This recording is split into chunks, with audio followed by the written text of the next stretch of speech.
Good morning, students. This is my second video for the science chapter 1 food we eat and the topic is food preservation. Cooked and uncooked food both get spoiled if kept exposed to air and moisture for a long time. As germs start growing in the food starts rotting and no longer remains fit for eating. The method of treating food so that it can be stored without getting spoiled is called food preservation. Following are some common ways of preservation of food. अगर हम लोग food को बहुत देर तक open रखते हैं तो वो स्पॉइल्ड होने लगता है और फूड खाने लायक नहीं रहता।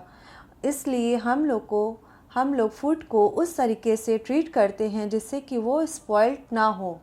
इसी को हम लोग फूड प्रिजर्वेशन कहते हैं। कुछ तरीके के फूड प्रिजर्वेशन जैसे कि refrigerating, pickling and gelling, canning, drying and deep freezing. First, refrigerating. If food is stored in a refrigerator, the growth of germs slow down. So we are able to store food in a refrigerator for a few days. अगर हम लोग food को fridge में store करते हैं तो उसमें germs बहुत धीरे धीरे ग्रो करते हैं और इस तरीके से हम फूड को बहुत दिन तक स्टोर करके रख सकते हैं। Second, pickling and gelling. Some substance such as sugar, oil and salt slow down the growth of germs. They are added to food to preserve it for a long time. They are called natural preservatives. When salt and oil are added to pickles, they form a concentrated solution where germs cannot grow. This is called pickling. Preserving foods and vegetable in sugar syrup is called gelling. अगर हम लोग salt और oil को food में मिला दें तो हम लोग उस फूड को काफ़ी दिन तक स्टोर करके रख सकते हैं। And third, canning. Keeping food in airtight containers so that it does not come in contact with air and moisture is called canning. It is used to preserve sauce, jams and sweet meats. जिस food को air tight container में रखा जाए जिससे कि उसमें air और moisture ना लगे तो उस फूड को हम लोग काफ़ी दिन तक प्रिजर्व करके रख सकते हैं। Example jams. Third, drying. Removing water from food completely is another effective way of preservation. This is done by keeping the food out to dry in the sun.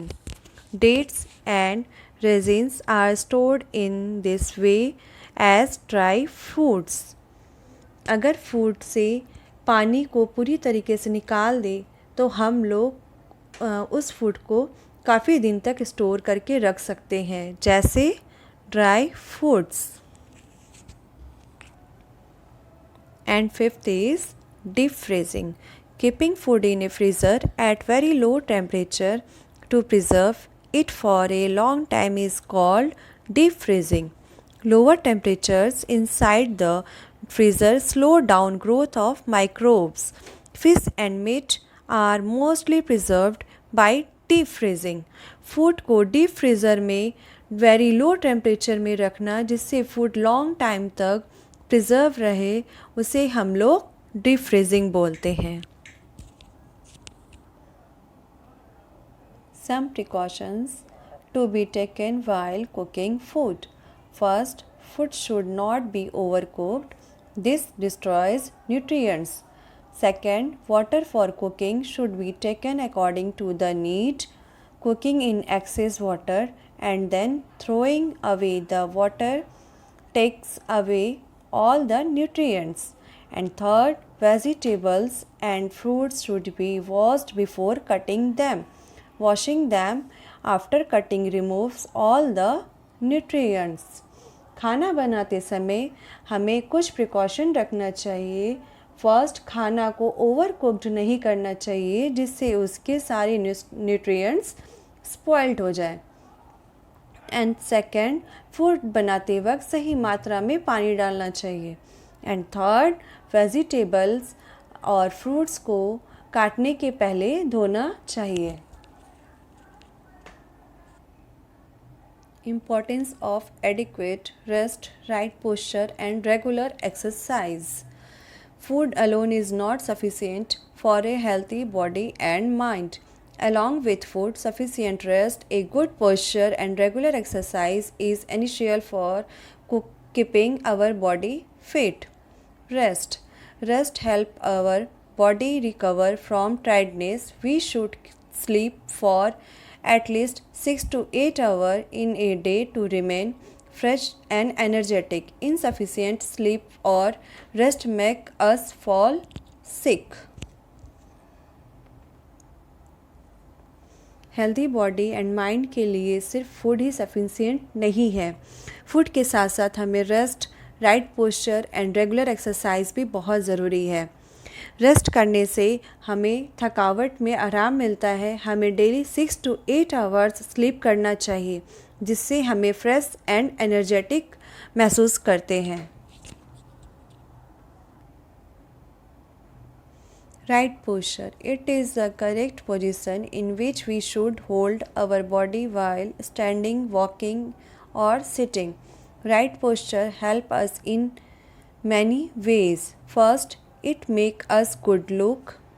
Second, it keeps the bones and joints in right alignments so that our muscles can work properly. Third, it prevents back and muscles pain.